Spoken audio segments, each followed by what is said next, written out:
Let us now settle into a spirit of worship with a moment of quiet to be followed by the music of Sonata in E minor by Handel, played this morning by our guest musician Jagannath Khalsa. You are also invited to light a silent candle of joy or sorrow at this time.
Flame of fire, spark of the universe that warmed our ancestral hearth, agent of life and death, symbol of truth and freedom.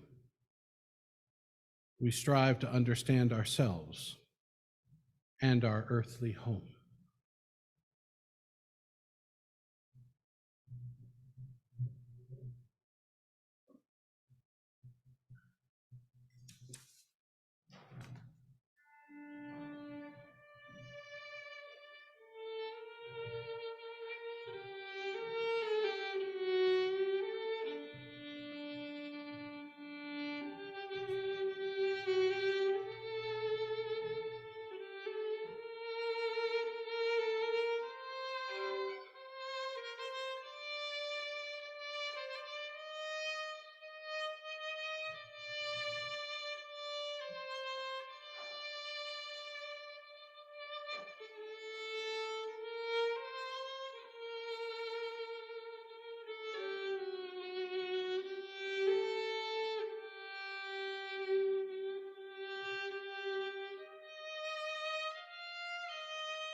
Good morning. Deep breath. Good morning. Excellent. Welcome to the Unitarian Universalist Church of Worcester, a congregation of love and justice, inspiring people to take on the challenges of a changing world. My name is Payson.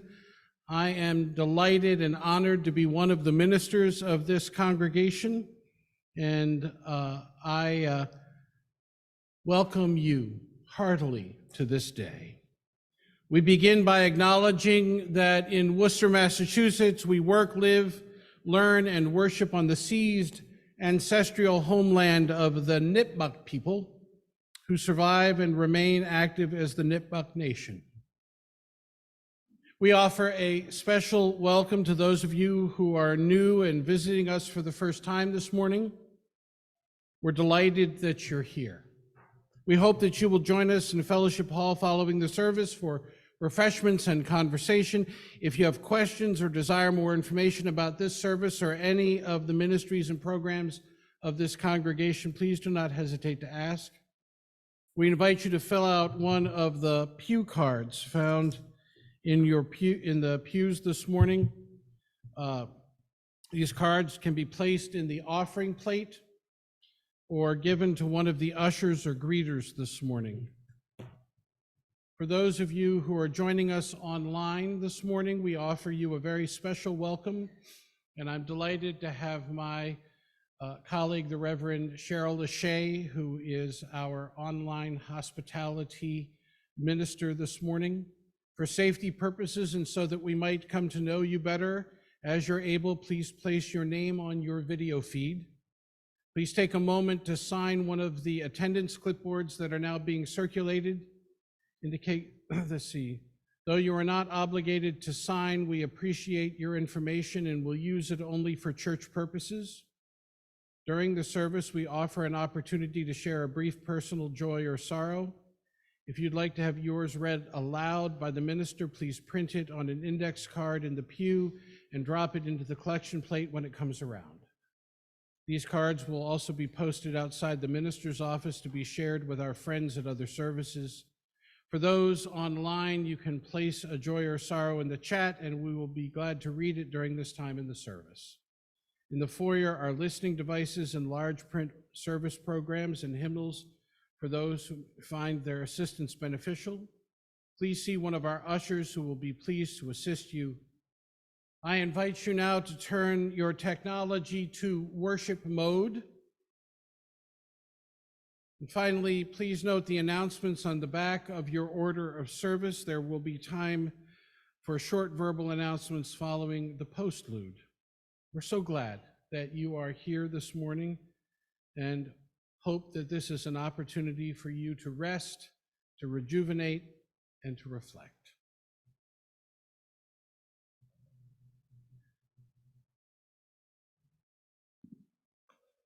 Our opening words this morning are those of Chaim Stern.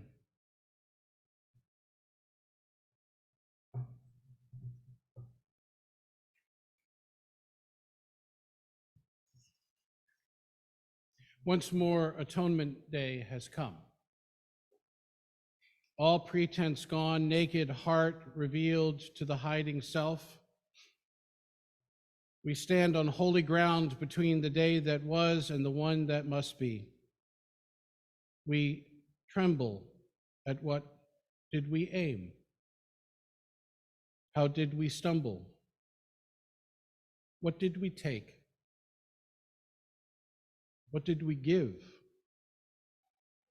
To what were we blind? Last year's confession came easily to the lips. Will this year's come from deeper than the skin? Say to them, why are our paths strewn with promises like fallen leaves? So then, when shall our lust be for wisdom? Say now, love and truth shall meet, justice and peace shall embrace.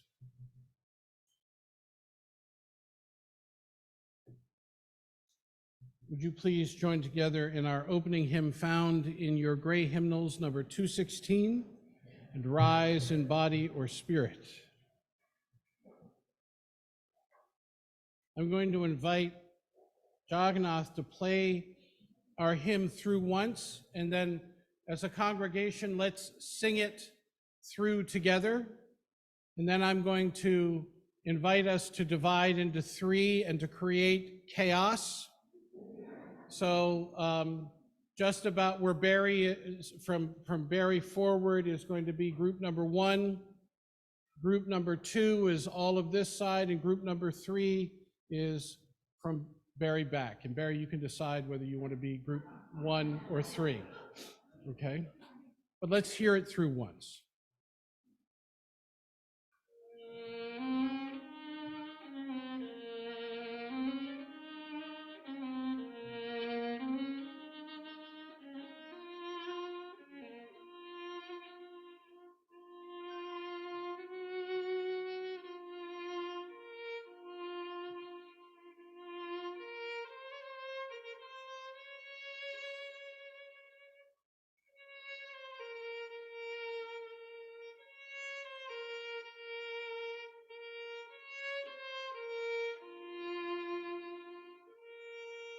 Let's try it together. Hashivenu, Hashivenu, Adonai Elecha,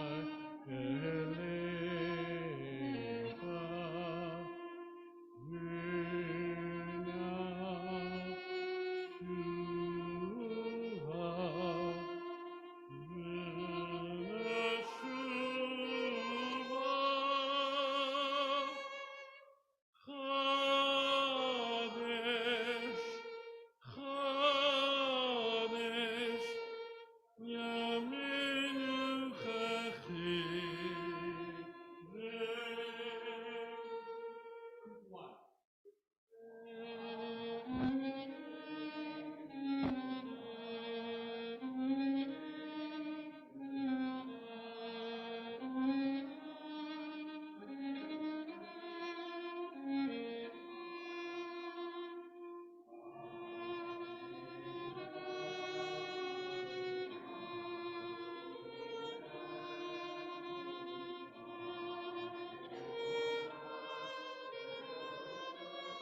Well done. Please be seated.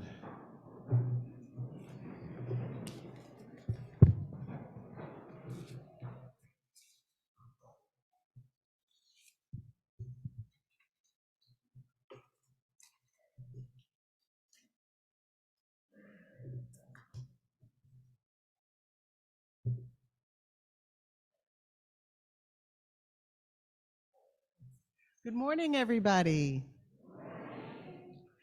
Today, we kick off religious exploration classes with children signed up here from ages 18 months to 18 years and adult volunteer teachers who carry the sacred privilege and responsibility of journeying beside them on our behalf. Unitarian Universalism is a faith that has power to save lives, to shape lives, to sweeten and soften the lives of kids and teenagers who are living in a world that can sometimes be harsh, lonely, unjust, and unkind. Let their religious exploration classes be a constant, a comfort, a community for our kids, a place that holds them in love and gives them strength as they navigate their complicated lives. May it be a time of rest, recreation, respite, and refueling, a scaffold that supports them as they grow into who they were meant to be. Now we offer a moment of blessing for our kids, for our teachers, children and youth, teachers and advisors, mentors. If you're willing and able, could you please stand? Children, youth, advisors, mentors, teachers. That's the congregation.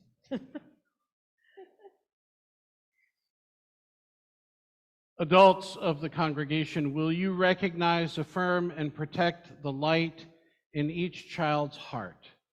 If so, answer, I will. I will. Will you support their religious upbringing by making this place a place of joyful welcome, a place where they feel known and loved? If so, answer, I will. I will. Will you lift up and honor the adults in your midst who take on the responsibility of teaching and supporting our children? If so, answer, I will. I will. And may it be so. Adults, please be seated, and children are invited to come up front here with their backpacks for a blessing. And any other person who has brought their backpack with them is also invited at this time.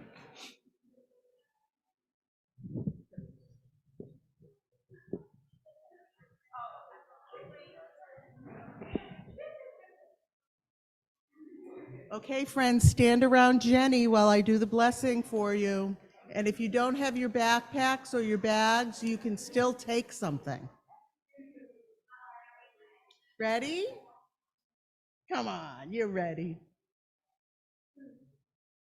Okay, so I know most of you have already begun school already, so I bet you're wondering why I asked you to bring a backpack to be blessed. Were you wondering? It's a ritual we do here at this church.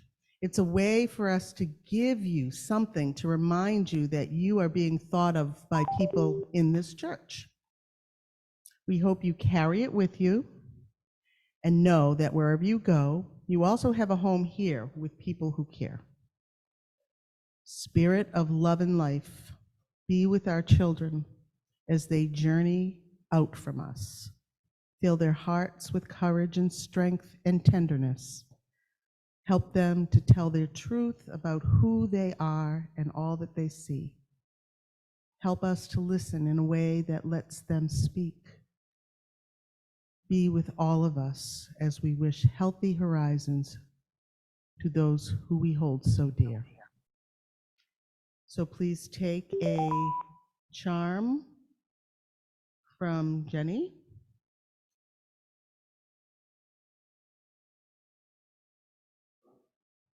And you know what you can do, actually? If you would like, you can leave your backpacks before you leave.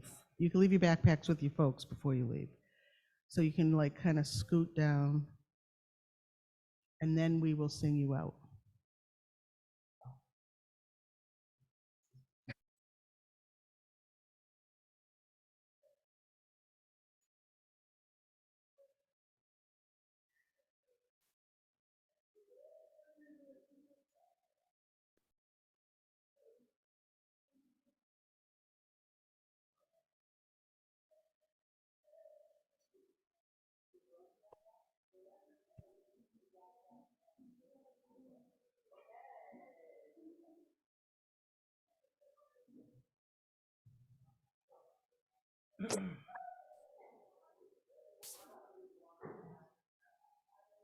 So as we invite our children to head to class, we send with them good wishes for a wondrous day and invite them to create the kind of relationships that all of us crave: friendship, support, an opportunity to come to know ourselves, each other, and the world better.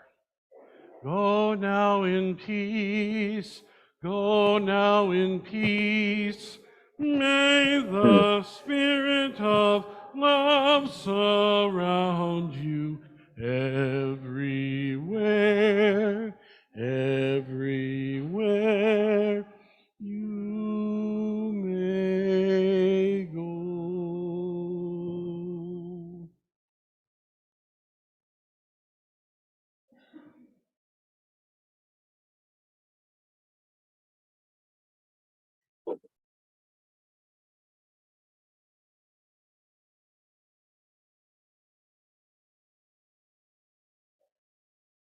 So we're going to remove the story of an eagle from our reading today, which I think was a mistake that we didn't catch in the order of service that was available last week. Move to that time in our service when we are given pause to consider that which is a product of our own efforts, that which is symbolic of our deepest values, that which we can apply to the world in ways to make a difference, both here and in the communities we love and serve. Offering taken up in order to continue the ministry and mission of this congregation, but also an offering that continues to remind us that we, each of us, make a difference. So I invite those of you who are with us online, if you desire to participate in the offering this morning, you're welcome to give digitally by texting 508-231-5335. And at this time, our morning offering will be received.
come to that time in our service when we're given pause to consider what is deepest in our hearts or most profoundly on our minds, or in the work of our hands, in the days that have transpired or in the prospect of days to come, joys and sorrows that touch us deeply and are given another measure of meaning because of our capacity to share them in the midst of a company that claims us as a co-journeyer. So I invite those of you who have joys or sorrows this day to form lines on either side of the sanctuary, to come and speak briefly into the microphone, telling us first who you are so that those using our auditory enhancement devices or joining us online can also participate in this important ritual, and then to light a candle if you so desire. And if you're online this morning, you're welcome to put a joy or sorrow in the chat, and we will make certain to share those as well. Are there joys or sorrows to be shared this day?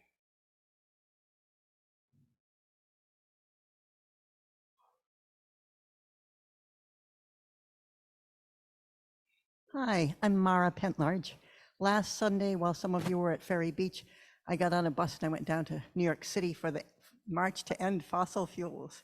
It was a lot of fun, you know, there was chanting, there was paper mache puppets with bread and puppets, you know, almost as high as the ceiling. There was a lot of good enthusiasm. There were 75,000 people there. 9 years ago, the march, or People's March for the climate, People's Climate March, I think, had about 400,000 people. So I think COVID really did a number on people coming out into the streets, but I had a good time. Bill.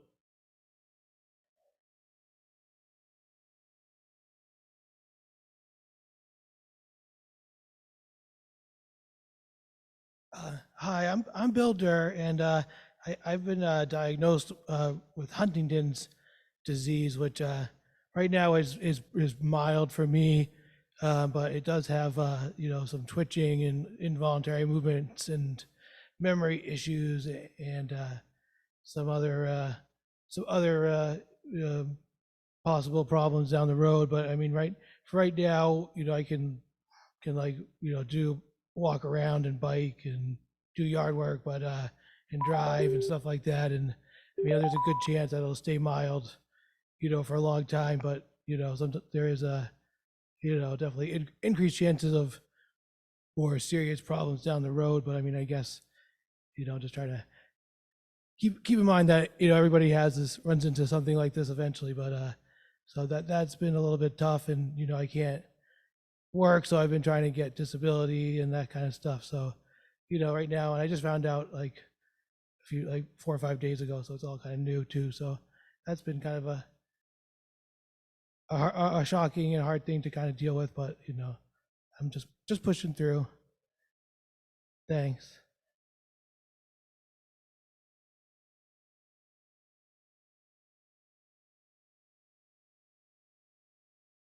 Hi, I'm Angela St. Laurent, and I have complete joy to share my daughter, who has been placed in a residential schooling. Hardest decision I've ever had to make, is home for the first time this weekend in like 30 days. And we are absolutely having a wonderful weekend. Her behaviors have been off the chart good. I couldn't be more happy. She's in RE right now, and she's probably hoarding the conversation, but you know, she's happy to be here, and I'm happy to finally be able to bring her home on the weekends and, you know, spend time with her.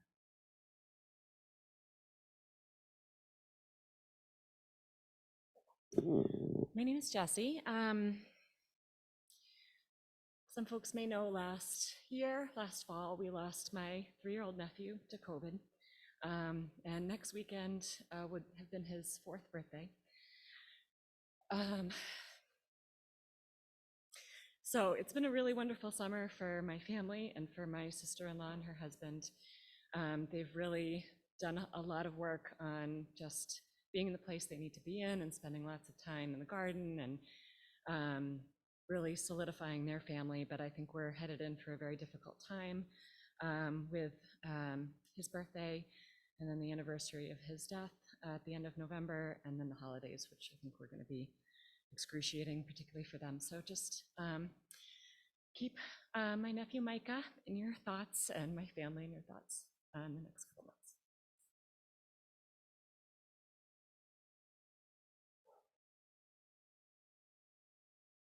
I have one on Facebook, or one on Zoom. Is there any on Facebook?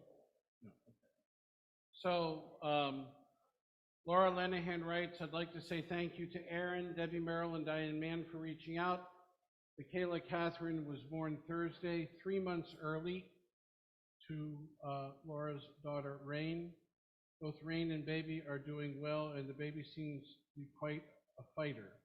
Healing energy is always needed for yet another whirlwind in my family. Blessed be. And Pauline Christine writes, I'm very happy to know that Pennsylvania citizens have automatic voter registration if they are licensed drivers via motor vehicles.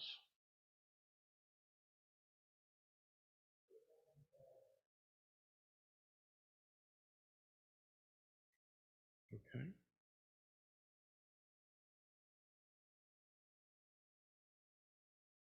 Oh, Cheryl writes, happy birthday to Sue Nees.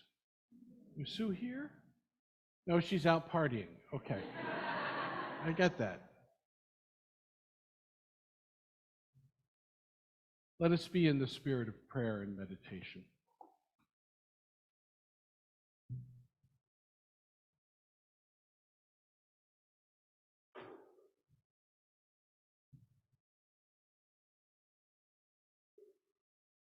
O Holy One, we come this day with so many in our hearts and minds. We celebrate the return of our children, and we mourn the loss of others.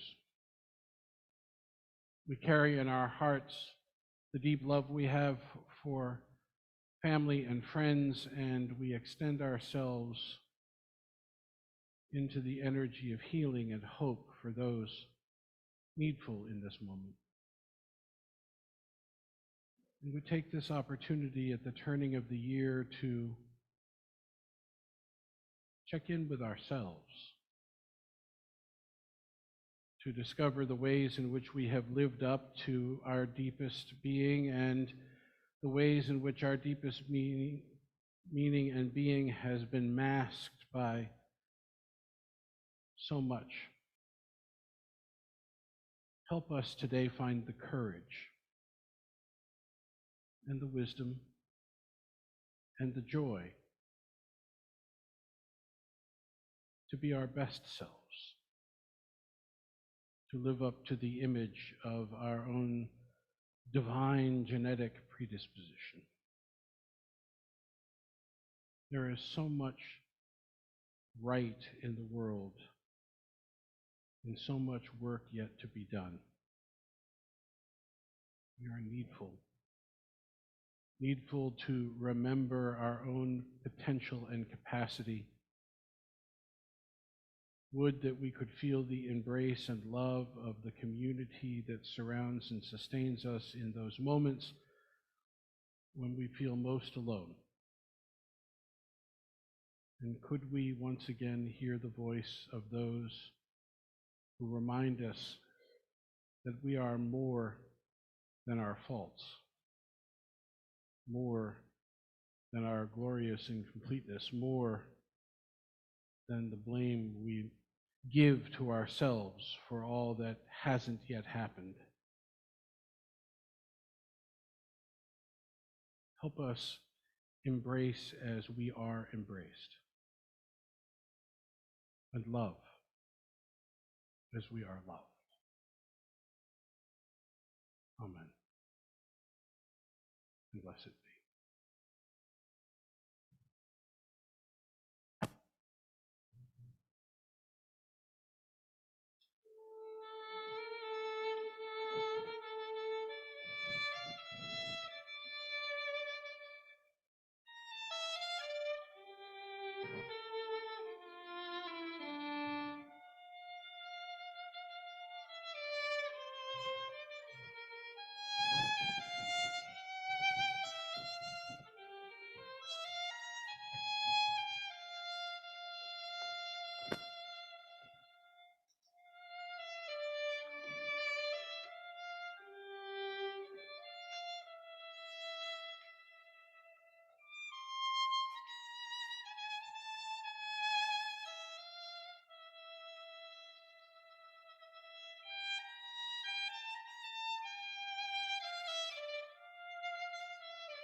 Jagannath, thank you for your music today.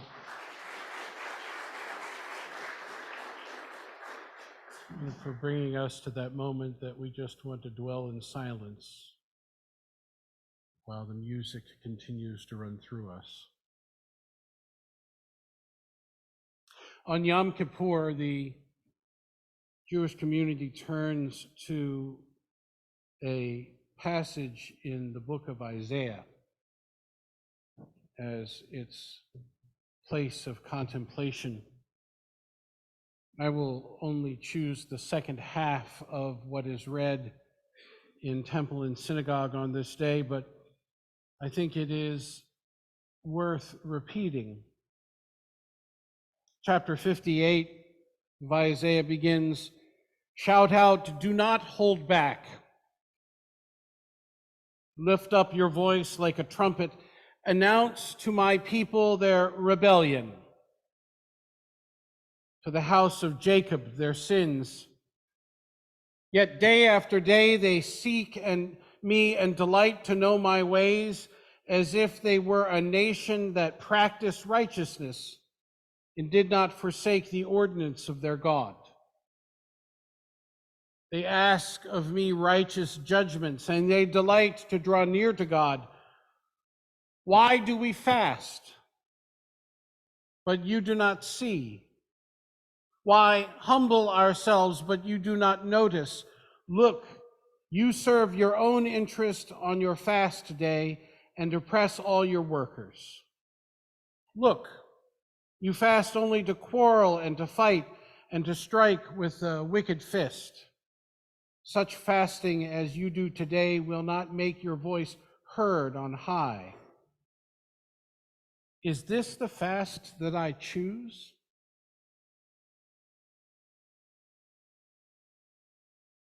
A day to be humble oneself? Is it to bow down the head like a bulrush and to lie in sackcloth and ashes? Will you call this a fast, a day acceptable to the Lord? Is this not the fast that I choose, to loose the bonds of injustice, to undo the thongs of the yoke, to let the oppressed go free, and to break every yoke? Is it not to share your bread with the hungry and bring the homeless poor into your house, when you see the naked to clothe them and not to hide yourself from your own kin? Then your light shall break forth like the dawn, and your healing shall spring up quickly. Your vindicator shall go before you. The glory of the Lord shall be your rear guard.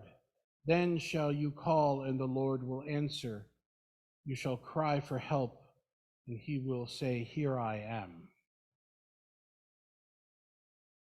That is one of the favorite passages of many, and it appears actually in another form in our own hymnal. Is this the fast that I choose? It is interesting to note that this passage in Isaiah occurs in a part of Isaiah that was written many, many years after the initial author of Isaiah had completed their work. It is ascribed by the scholars to the community of Isaiah, and it is a chastisement of the community. That's not what I'm doing today. I just want to be clear, okay? But I think it's really powerful that when we understand that sacred scriptures of all kinds bring us into contact not only with authors that are ascribed a particular place in the complex history of the development of Scripture, but communities themselves that maintain a particular connection. This is to be Isaiah-like, not Isaiah, it's him or herself. What does it mean to be a community that continues this sense of the prophetic?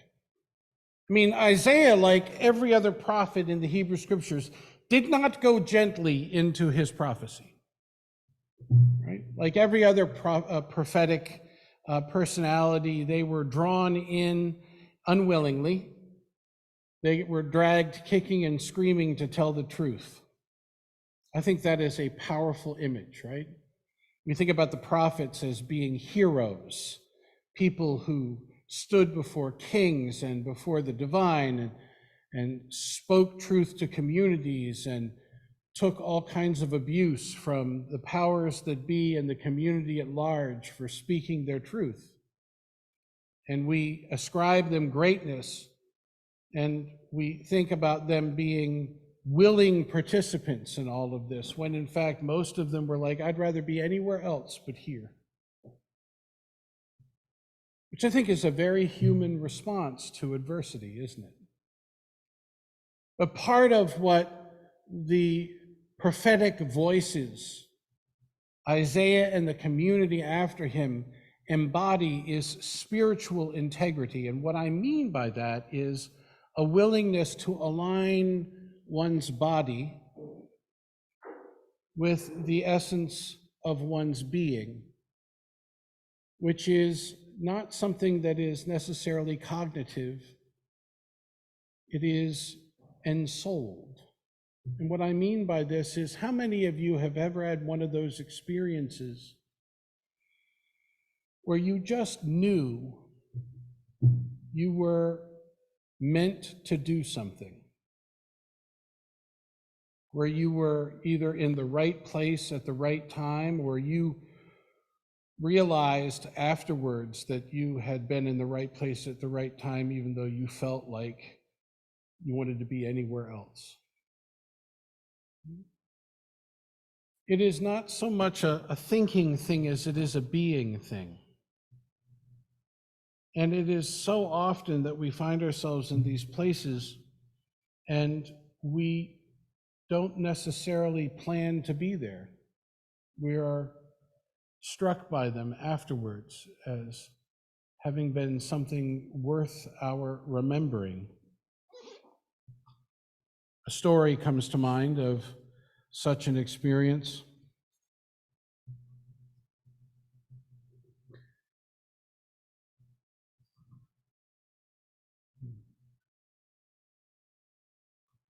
This is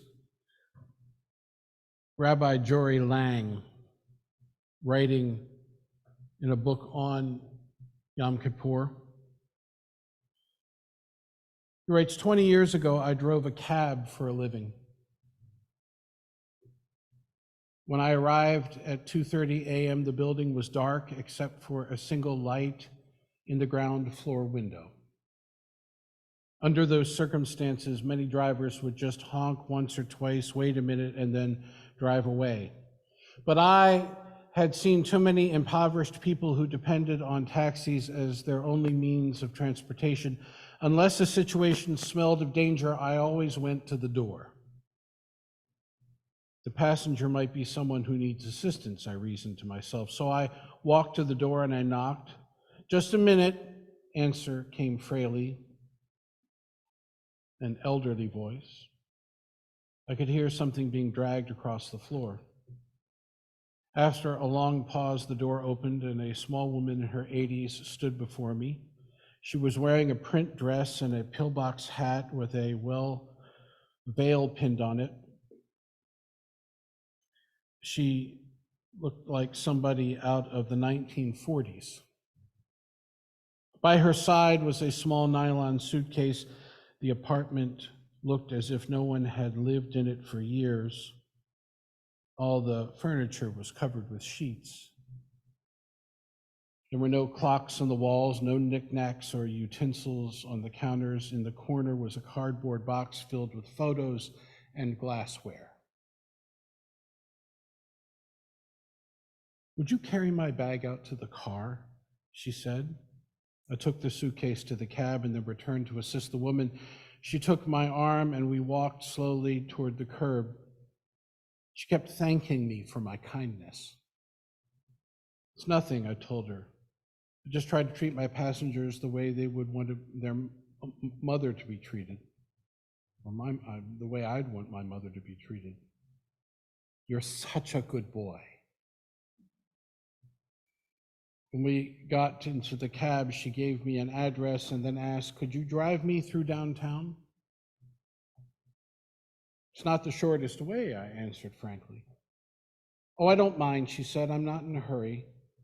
I'm on my way to a hospice." I looked in the rearview mirror. Her eyes were glistening. "I don't have any family left," she continued. "The doctor says I don't have very long." I quietly reached over and shut off the meter. "What route would you like me to take?" I asked.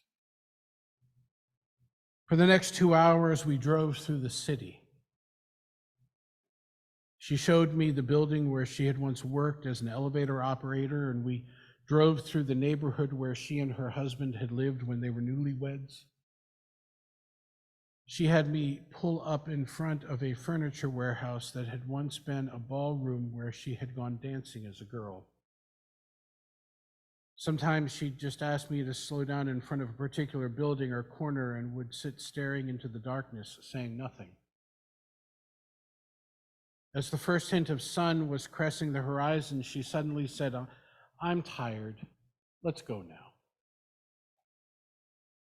We drove in silence to the address she had given me. It was a low building, like a small convalescent home, with a driveway that passed under a portico. 2 orderlies came out to the cab as soon as we pulled up.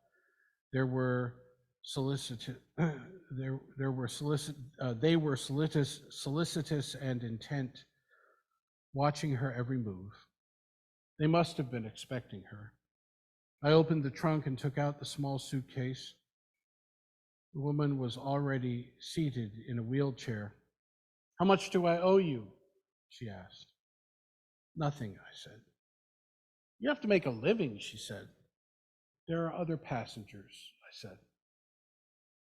Almost without thinking, I bent to give her a hug. She held on to me tightly. "You gave an old woman a little bit of joy," she said. "Thank you." I squeezed her hand, then walked into the dim morning light. Behind me, the door shut. It was the sound of the closing of a life. I didn't pick up any more passengers that shift. I drove aimlessly, lost in thought. For the rest of the day, I could hardly talk. What if that woman had gotten an angry driver?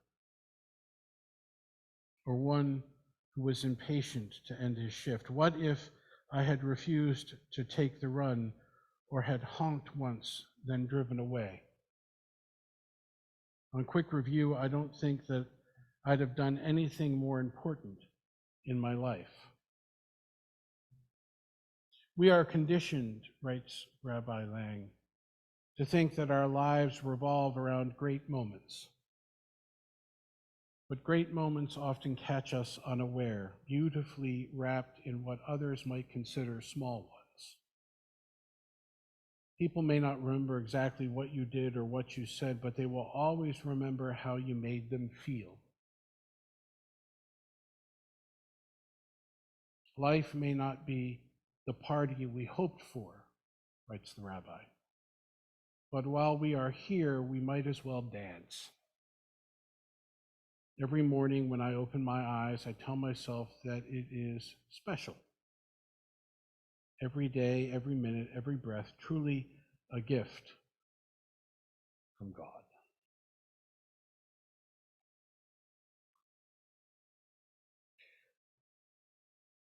I don't know about you, but I've had moments like this.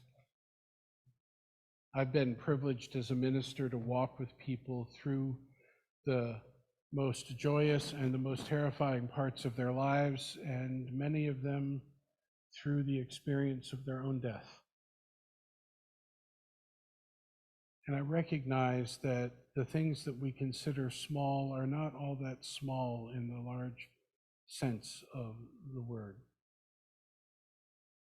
Smallness has to do with what we attribute them in our own existence. But once we step out of our own selves and begin to think about what such experiences might mean to others, they loom larger and larger. I think that's exactly what the authors of the 58th chapter of Isaiah are trying to tell us. They're looking at a community that is rotely going through the process of fasting without giving consideration to what the process itself means in terms of opening up their sensibility about others. And it is, in essence, that experience of opening up to others that is the lesson of Yom Kippur. There's another story that is worth telling about opening up to others and allowing ourselves to be touched and moved and learn. I am teaching a course this semester in race, class, and gender at Worcester State University, and one of the first things that we did as a class is examine assumptions, what it is that we assume about each other, and how it is that we act when we act on those assumptions. And that part of what it meant to engage in this semester's study was to check one's assumptions at the door and to be open to the possibility that there is far more to each of us than any of us is able to understand on sight. That what is powerfully important is that we learn to get to know each other in ways that open us to our own privilege and open us to our own oppression and open us to the oppression that we might participate in the community at large. The story, though, that comes to mind this morning that exemplifies this thing about assumptions is a story that's told by Irving Kramer, a teacher. Any educators here this morning? A few?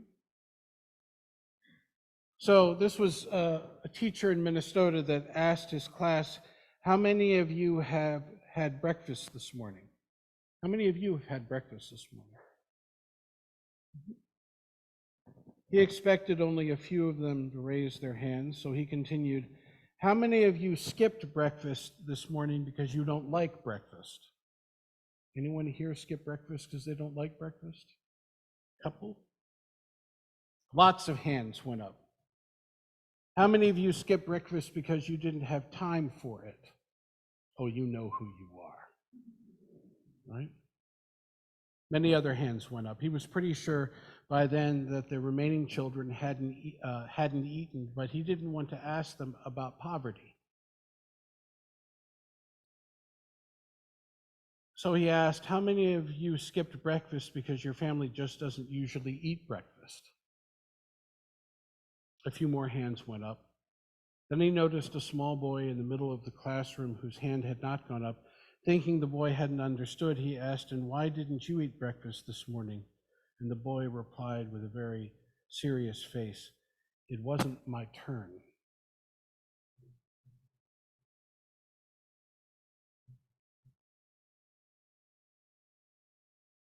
When we give ourselves this annual opportunity for introspection and self-inspection, part of what we are doing is we are giving ourselves the opportunity to learn to listen once again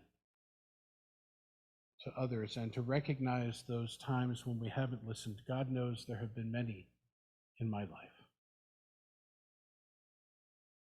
And part of the challenge and the opportunity and the genius of Yom Kippur is that it's not just that we come to this awareness within, we are invited to go to those whose relationships have been challenged by our own assumptions and by our own lack of awareness, and to repair those relationships.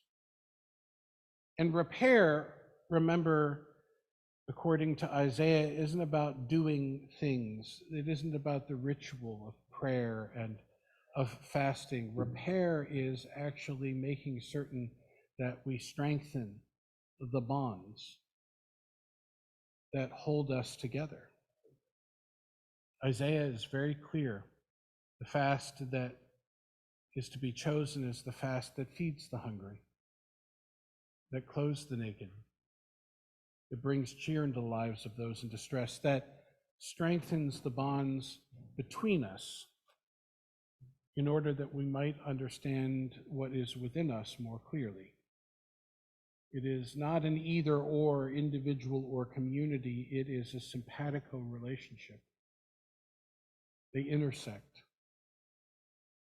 And when we disassociate ourselves on either side of this, when we do things for the sake of doing them without recognizing that what is required of us is to strengthen our relationships with others and not just deepen our own piety,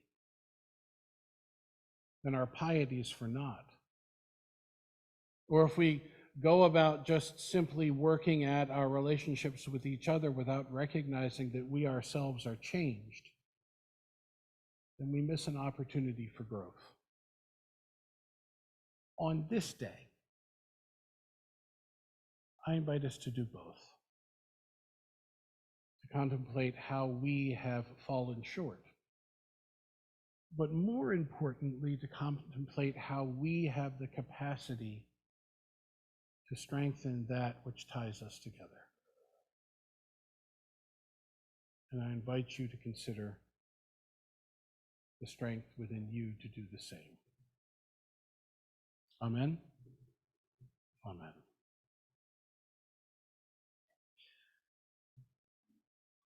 Would you please join together in our closing hymn found in your teal hymnals, number 1037.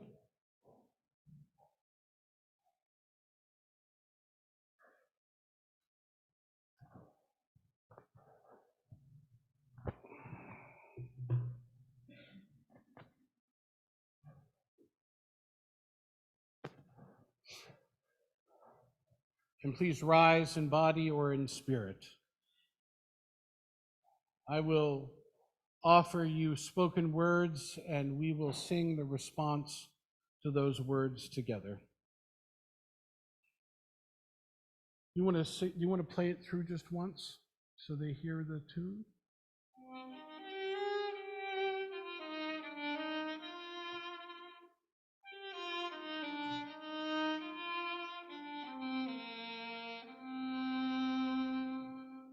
Or remaining silent when a single voice would have made a difference. We forgive ourselves and each other. We begin again.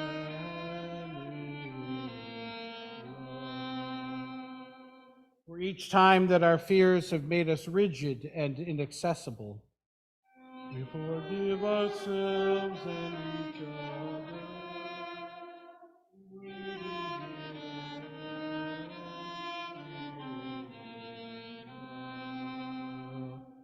for each time that we have struck out in anger without just cause.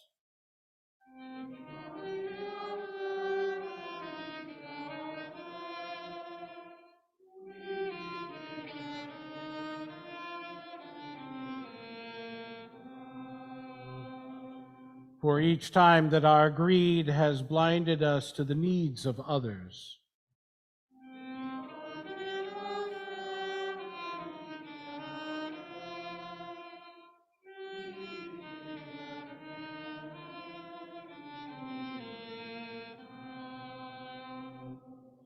For the selfishness that set us apart and alone.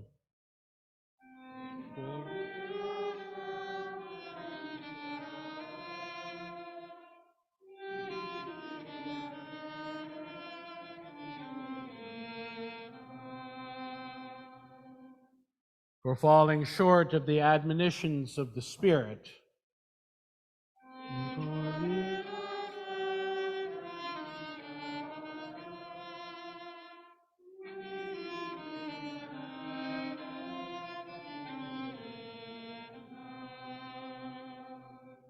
for losing sight of our unity. We forgive.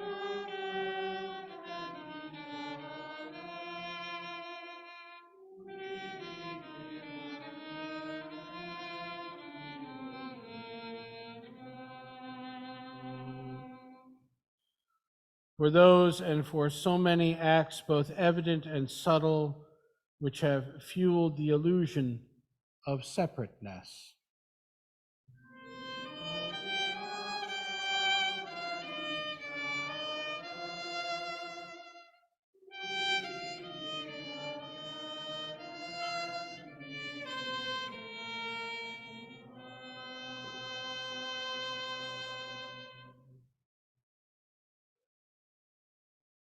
Our closing words come from the gate of repentance.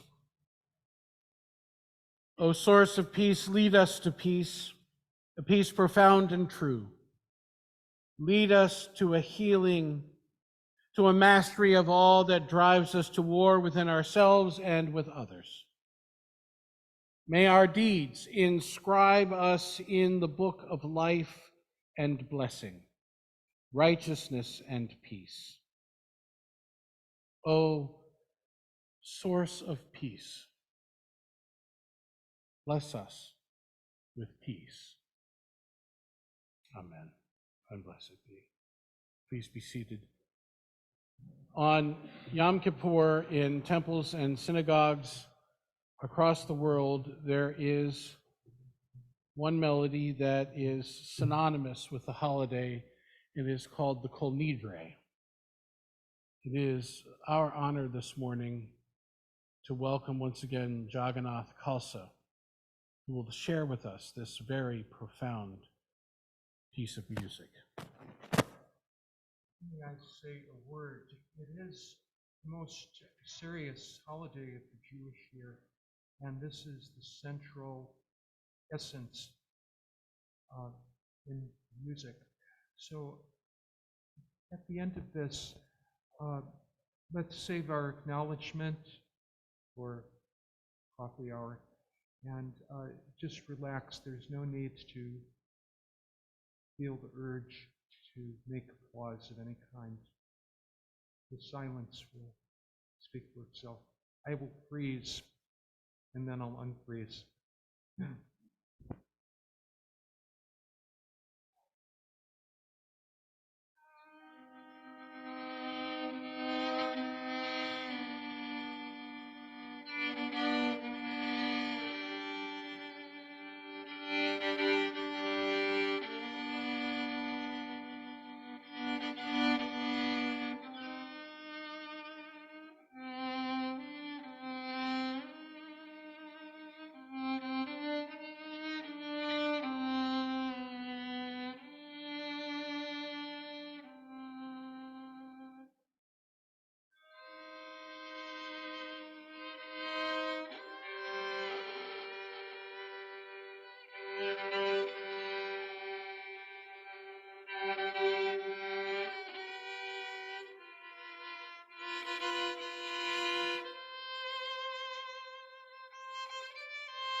Are there any short announcements this morning?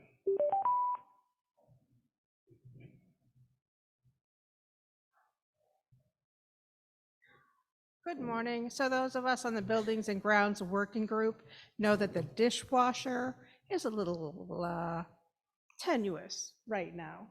And so if you are assigned to coffee hour and come in early, please turn on the dishwasher early so it has enough time to make hot water. Thanks.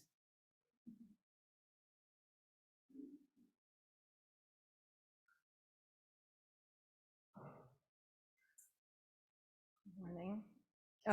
This year is the 44th annual Crop Walk for Hunger.